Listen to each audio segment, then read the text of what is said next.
Welcome friends. In the series of lectures for mathematics class 10th, we are reached up to the 8th lecture. आज आपला 8वं lecture आहे आणि या 8th लेक्चरमध्ये आज आपण शिकणार आहे determinant method, that is Cramer's rule method. Text बुकचा पेज नंबर 11. त्याच्या अगोदर एक थोडासा प्रॉब्लेम होता, फॅमिली प्रॉब्लेम, त्याच्यामुळे आपण एक दिवस लेक्चर नाही घेऊ शकलो. तर इथून पुढे मात्र लेक्चर्स कंटिन्यू असतील आणि रोज सकाळी 8 वाजता लेक्चर असतील. तुमचा जो ट्रॅक आहे तो कंप्लीट ठेवा. मी मेसेज पण केला होता काही ग्रुप्सवरती की इथून मागचे जर तुमचे काही लेक्चर्स लॅगिंग असतील तर ते लेक्चर्स पण कंप्लीट करून ठेवा, त्याचा स्टडी कंप्लीट करून ठेवा. काही दिवसातच आपण लाईव्ह लेक्चर स्टार्ट करणार आहे. हे कसे आपण रेकॉर्ड करून आणि मग लेक्चर अपलोड करतो, तर असे काही दिवसानंतर आपण लाईव्ह लेक्चर्स पण घेणार आहेत. तर त्याच्यामुळे तुमचा जो काही जर तुम्ही लॅगिंग असाल तर लॅगिंग राहू नका, आपल्या रोजचे रोज लेक्चर बघत चला, जेणेकरून लाईव्ह लेक्चर सुरू झाल्यानंतर तुम्ही सर्वजण सोबत पाहिजे. तर आजचा जो टॉपिक आहे तो आहे determinant method, Cramer's rule. Cramer's rule हा वर्ड पहिल्यांदा तुम्ही ऐकत असाल, याच्यानंतर पण परत खूप वेळा ऐकावं लागेल. 10वीला क्रॅमर्स रूल आहे, 11वीला पण क्रॅमर्स रूल आहे, त्याच्यानंतर 12वीलाही त्याची गरज पडणार आहे. आणि क्रॅमर्स रूलची मेथड ही इतर मेथडच्या कम्पॅरेटिव्हली, म्हणजे याच्या अगोदर आपण इलिमिनेशन मेथड शिकलेलो आहे, त्याच्यानंतर ग्राफिकल मेथड शिकलेलो आहे. आता क्रॅमर्स रूल ही मागच्या दोन्ही मेथडच्या कम्पॅरेटिव्हली खूप सोपी मेथड आहे आणि डिटर्मिनंटवरती डिपेंड आहे. याच्या अगोदरचा व्हिडिओ नक्की बघा, 7th नंबर, त्याच्यामध्ये मी डिटर्मिनंट कसा शोधायचा, डिटर्मिनंट काय असतो हे शिकवलेलं आहे. चला तर मग आपण ॲक्च्युअल मेथडला सुरुवात करू. आता दिलेलं equation, given equation is represented as दिलेलं जे इक्वेशन असते, आपण सायमल्टेनियस इक्वेशन सॉल्व करतोय. सायमल्टेनियस म्हणजे दोन लिनियर इक्वेशन्स एकाच वेळी दिलेले असतील, ते सॉल्व करण्याची ही मेथड आहे डिटर्मिनंट मेथड किंवा क्रॅमर्स रूल. मग दिलेले जे इक्वेशन्स असतील ते इक्वेशन ह्या फॉर्मॅटमध्ये लिहायचे. a1x plus b1y equal to c1 आणि दुसरा a2x plus b2y equal to c2. एक्सचा कोइफिशियंटला a1 म्हटलं, वायच्या कोइफिशियंटला b1 म्हटलं आणि कॉन्स्टंटला c1 म्हटलं. ए बी सी, ए म्हणजे एक्सचा कोइफिशियंट, बी म्हणजे वायचा कोइफिशियंट आणि सी म्हणजे कॉन्स्टंट. कॉन्स्टंट कधी पण इक्वल टू साईडच्या तिकडे टाकायचं. समजा 2x plus 3y plus 5 equal to 0 हे जर इक्वेशन असेल तर याला ह्या फॉर्मॅटमध्ये कसं रिप्रेझेंट करता येईल, याला 2x प्लस 3y हा प्लस 5 तिकडे शिफ्ट करावं लागेल इक्वल टू -5. प्लस तर तिकडे गेल्यावर मायनस होईल ना. म्हणजे ए बी सी हे पॉझिटिव्ह पण असू शकतात, निगेटिव्ह पण असू शकतात, कधी कधी 0 पण असू शकतात. पण ए आणि बी हे दोघंही एका वेळी 0 असणार नाही. दोघांपैकी कोणीतरी एक तरी नॉन झिरो पाहिजे. 2x plus 3y equal to -5 ह्या फॉर्मॅटमध्ये ह्या इक्वेशनला, म्हणजे a1x plus b1y equal to c1 आणि दुसरं इक्वेशन असेल, पहिल्याला 1 म्हटलं आपण, दुसऱ्याला 2 म्हटलं, म्हणजे a2 b2 आणि c2. याला इक्वेशन नंबर फर्स्ट द्यायचं, याला इक्वेशन नंबर सेकंड द्यायचं. इथे एक कंडिशन असते, आपल्याला ती कंडिशन फक्त लक्षात ठेवायची आहे. हिअर कंडिशन काय असते बघा, हा a1 इथे क्रॉस करायचा, हा a1 b2 मायनस हा a2 हे cross a2 b1 is not equal to 0. ह्या दोघांचं जर क्रॉस मल्टिप्लिकेशन घेतलं तर त्याची सबट्रॅक्शन ही 0 यायला नको. हे फक्त तुम्ही लक्षात ठेवा, याचा काही आपल्याला जास्त यूज नाही आहे. दोन इक्वेशन्स ह्या फॉर्मॅटमध्ये रिप्रेझेंट केल्यानंतर आपल्याला काही टर्म्स शोधायचे असतात. त्या टर्म्स काय असतात हे सांगतो. पहिली टर्म असते डी. याला डीने का बरं डिनोट करत असेल, तर डीने डिनोट करायचं कारण डिटर्मिनंट आहे, कारण ही डिटर्मिनंट मेथड आहे, म्हणून सर्वात पहिली टर्म जी असते ती डी असते.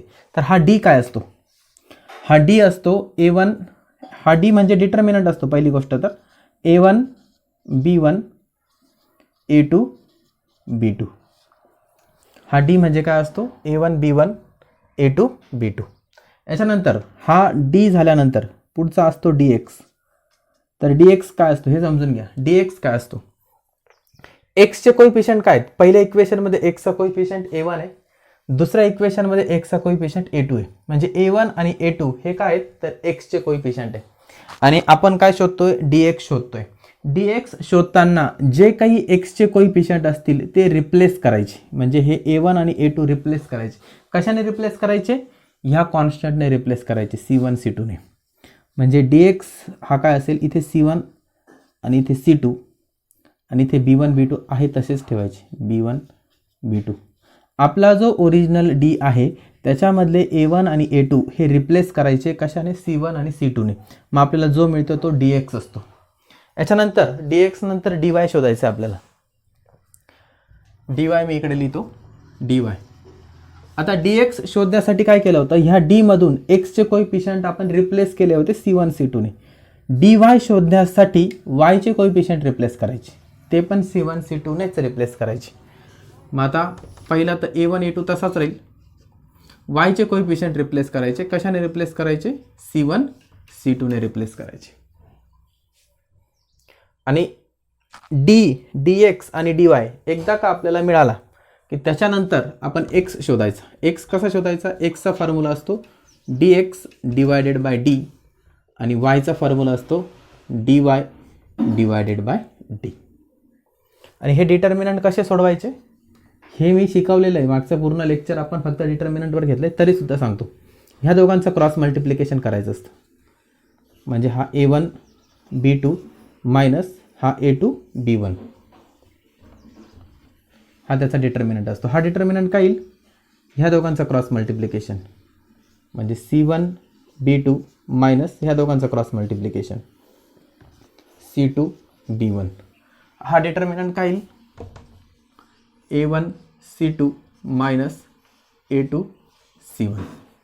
हे डिटर्मिनंट. आता इथे ABC लिहिलं आहे. ABC हे रिअल नंबर असतील, पॉझिटिव्ह असतील, निगेटिव्ह असतील, कधी कधी 0 पण असू शकतात. सीची व्हॅल्यू 0 असू शकते. त्यानंतर हे फ्रॅक्शनमध्ये पण असू शकतात. अगोदरच सांगितलं मी 1/2 1/3 अशाही ABCच्या value A1 B1 C1 A2 B2 C2च्या value असू शकतात. तर ह्या व्हॅल्यूज इथे पुट करायच्या आणि हे डिटर्मिनंट शोधायचे.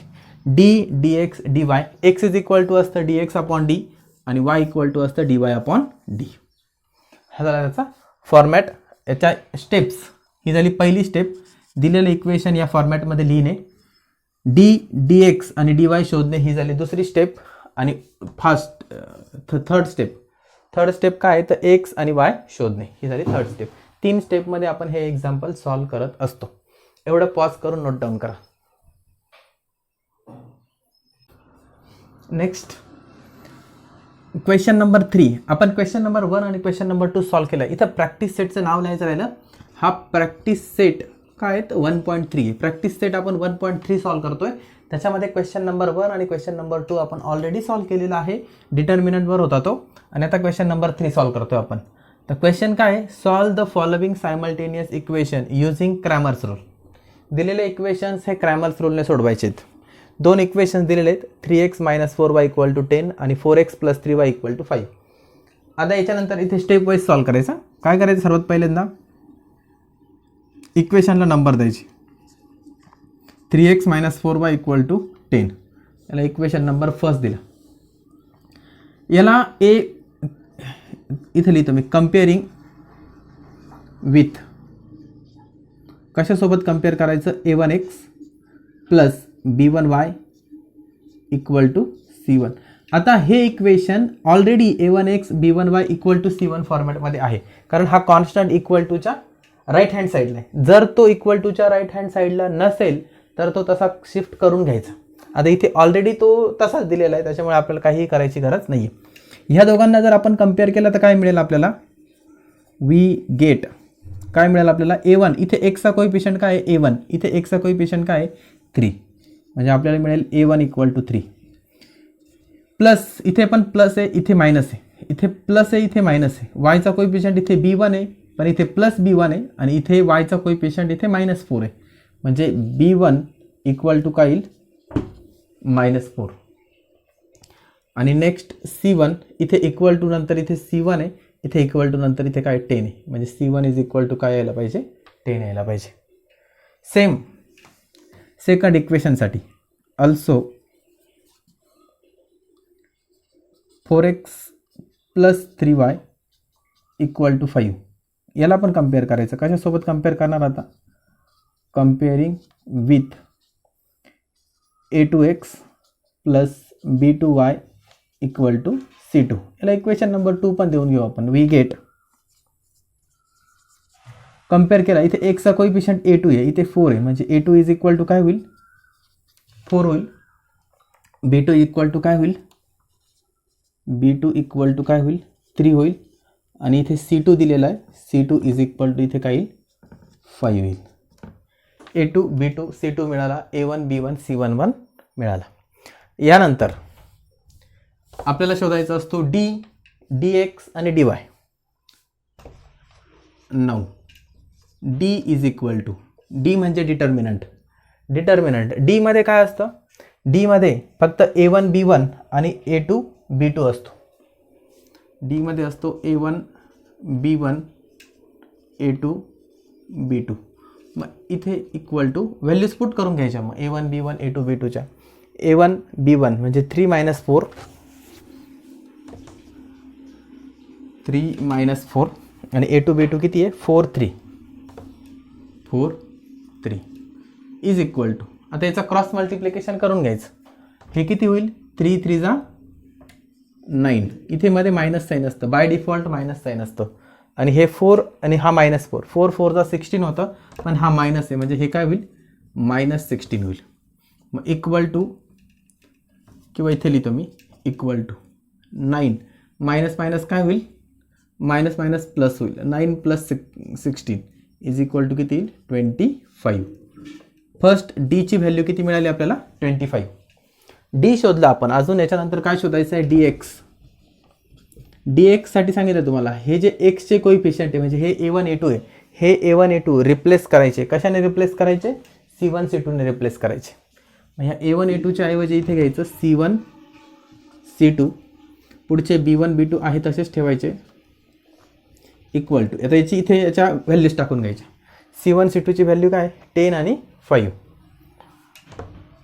10 आणि 5, आणि b1 b2च्या व्हॅल्यू -4 आणि 3, -4 आणि 3 इक्वल टू 10 3 जा किती होईल 30 -5 4 जा 20, पण हे काय होईल -20 होईल. -20 होईल ना, कारण एक मायनस आहे. आता dx इज इक्वल टू 30 मायनस मायनस डबल मायनस आहे म्हणजे मायनस मायनस काय व्हायला पाहिजे प्लस व्हायला पाहिजे. 30 + 20 आणि 30 + 20 किती असतो 50. नेक्स्ट व्हॅल्यू मिळाली dxची 50. नंतर next dy is equal to, y साठी काय करायचं, हा जो ओरिजिनल डी आहे याच्यामधले yचे कोइफिशियंट म्हणजे b1 b2 रिप्लेस करायचे. कशाने रिप्लेस करायचे, कॉन्स्टंटने रिप्लेस करायचे c1 c2 ने. म्हणजे a1 a2 इथे येईल c1 c2 is equal to determinant a1 a2 ची व्हॅल्यू 3 आणि 4, 3 4. c1 c2 ची व्हॅल्यू काय आहे c1 c2 10 आणि 5. सर्व व्हॅल्यूज पॉझिटिव्ह आलेले आहेत. 3 5 जा 15 -4 10 जा 40.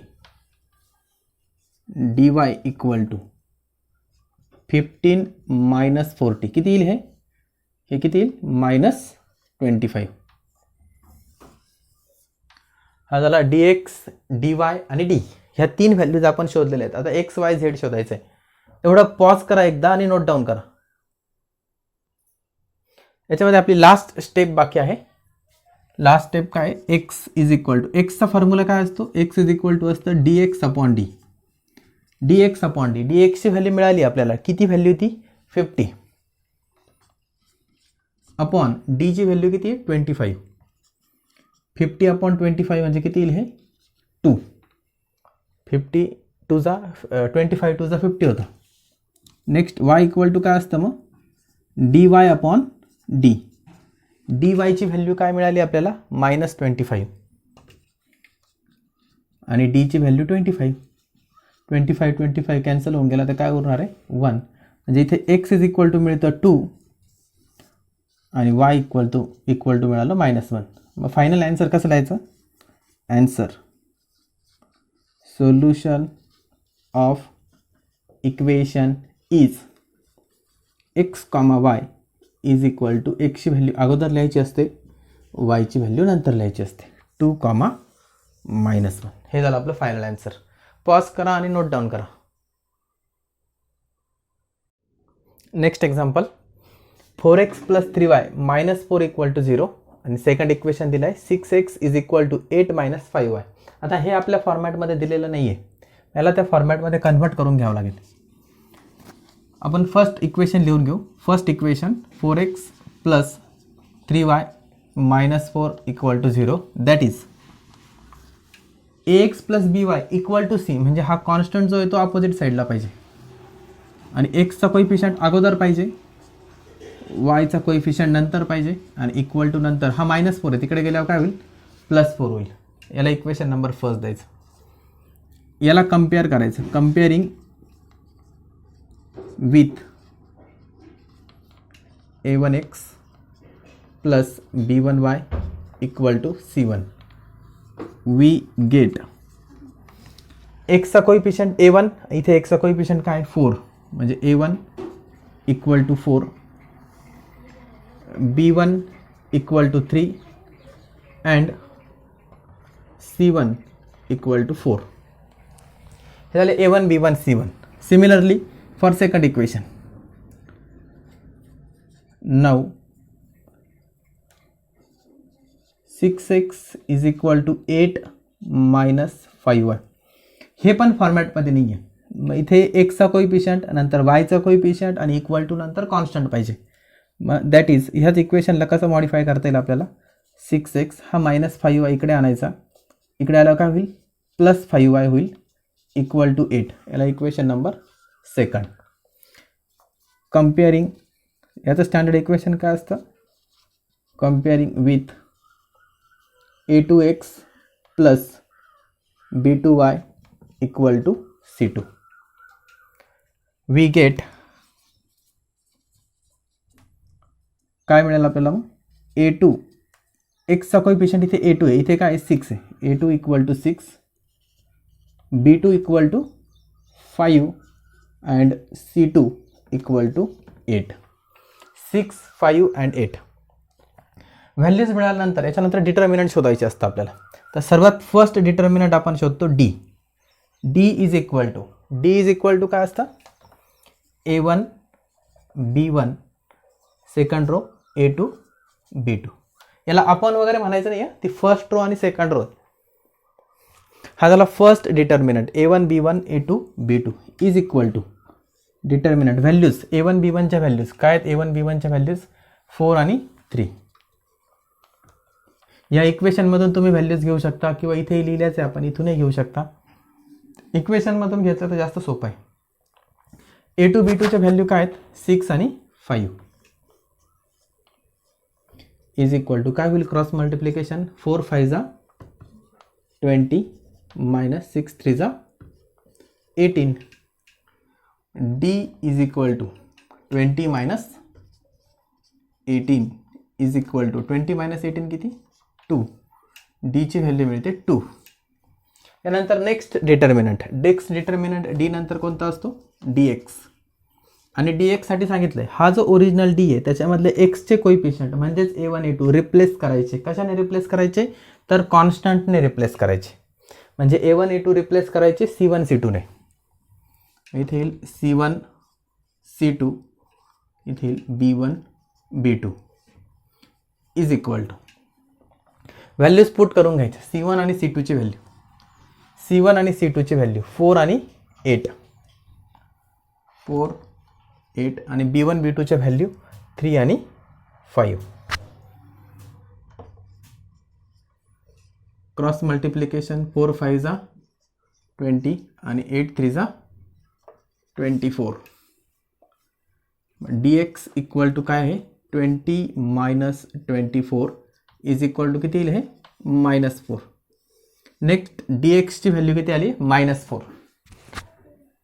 नेक्स्ट dy साठी काय करायचं असतं, yचे जे कोइफिशियंट आहे इथे dx मध्ये नाही. खूप साऱ्या मुलांची चूक होते, आत्ता माझी झाली असते. खूप साऱ्या मुलांकडून काय होतं, याला रिप्लेस करायचं ना B1 B2, इथेच DX मध्येच B1 B2 ला रिप्लेस करून टाकतात. मग पहिला कॉलम पण C1 C2, दुसरा कॉलम पण C1 C2, हे चुकून जातं. DX मध्ये नाही रिप्लेस करायचं आहे. रिप्लेस कुठे करायचं आहे, या ओरिजिनल D मध्ये रिप्लेस करायचं आहे. ह्या ओरिजिनल D मध्ये B1 B2 ला रिप्लेस करायचं C1 C2 ने. म्हणजे पहिला A1 A2 तसंच या B1 B2 ला रिप्लेस करायचं C1 C2 ने. व्हॅल्यूज टाकून घ्यायच्या. A1 A2 4 6 आणि C1 C2 काय 4 8 4 8 इक्वल टू काय होईल, हे 8 4 चा 32 आणि 6 4 चा 24. मग dy इज इक्वल टू मिळतो 32 मायनस 24 इज इक्वल टू किती येईल, हे 8 येईल. dx dy आणि d मिळाला. यानंतर आपल्याला शोधायचा असतो x. x is equal to formula आहे dx upon d is equal to dx ची व्हॅल्यू -4 आणि d ची व्हॅल्यू 2. -4 अपॉन 2 किती होईल, -2. आणि y ची व्हॅल्यू, y साठी काय असतो फॉर्म्युला dy अपॉन d आणि dy ची व्हॅल्यू किती 8, d ची व्हॅल्यू किती 2. 8 अपॉन 2 म्हणजे 4. मग फायनल सोल्युशन, फायनल आन्सर शॉर्टकटमध्ये लिहितो मी इथे x, y is equal to x ची व्हॅल्यू -2, 4. हे झालं फायनल आन्सर. पॉज करा आणि नोट डाऊन करा.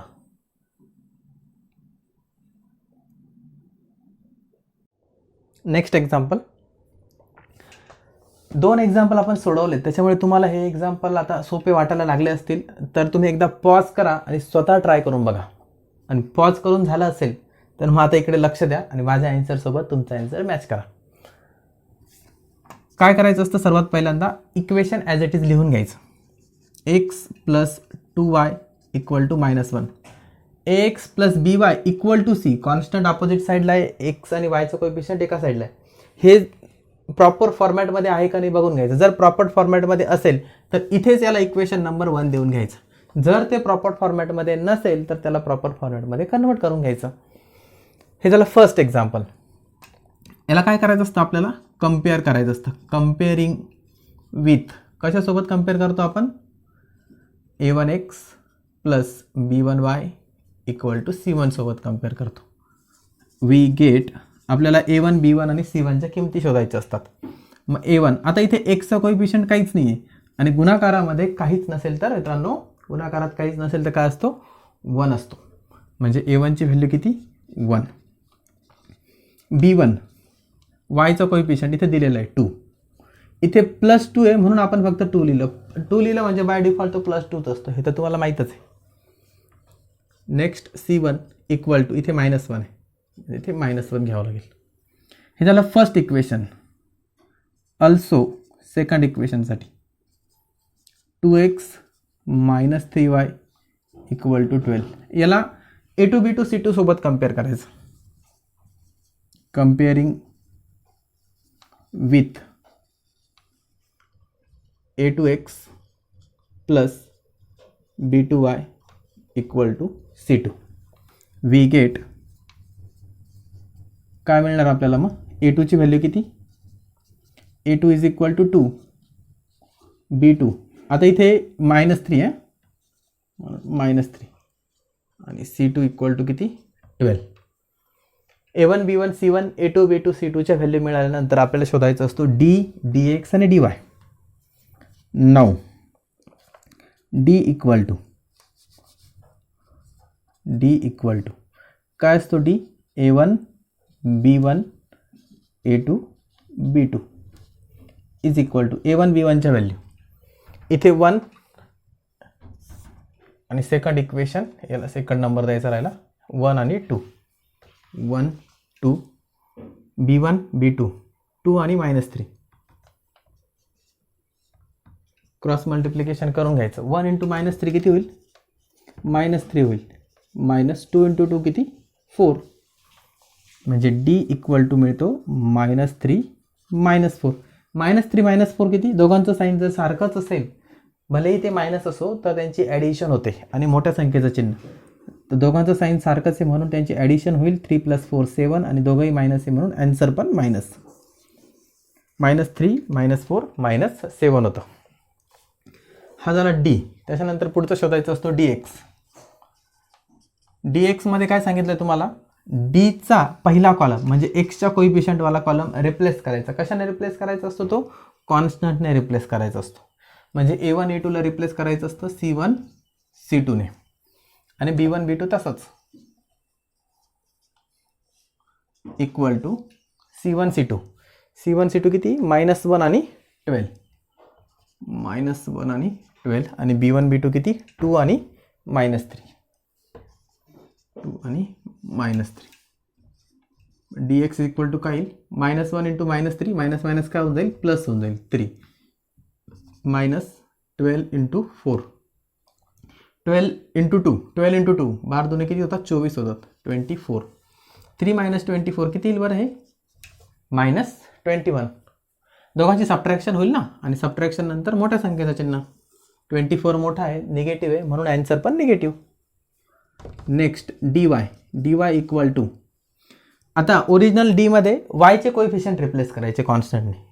मग आता इथे a1 a2 तसंच वायचे कोइफिशियंट रिप्लेस करायचे म्हणजे b1 b2 रिप्लेस करायचे c1 c2ने. Is equal to a1 a2 किती, 1 आणि 2, 1 आणि 2 आणि c1 c2 किती, -1 आणि 12, -1 12. dy इक्वल टू, याचाही क्रॉस मल्टिप्लिकेशन, 1 × 12 किती होईल, 12 होईल, -2 × -1 -2, म्हणजे हे किती होईल, 12 - +2 आणि 12 + 2 किती होतो, 14, 12 आणि 2 14. dx dy आणि d मिळाल्यानंतर आपल्याला x शोधायचं आहे. x इज इक्वल टू काय फॉर्म्युला असतो, x इज इक्वल टू असतो dx/d. मग dx ची व्हॅल्यू किती, -21 अपॉन d ची व्हॅल्यू किती, -7. 2 मायनस आले म्हणजे मायनस मायनस काय होईल, प्लस, आणि 7 × 3 = 21 होतं म्हणजे याचा आन्सर येईल फक्त 3. y equal to dy/d. dy ची व्हॅल्यू किती आहे, 14 आणि d किती आहे, -7. आता एकच मायनस साईन आहे, एक मायनस साईन म्हटल्यावर काय होईल, मग हे मायनस येईल आणि 7 × 2 = 14, 7 × 2 = 14 म्हणजे हे येईल -2. हे solution is x, y is equal to, x ची व्हॅल्यू किती आहे, 3 आणि y ची व्हॅल्यू किती, -2. Solution of given equation is 3, -2. हे झालं फायनल आन्सर. पॉज करा आणि नोट डाऊन करा.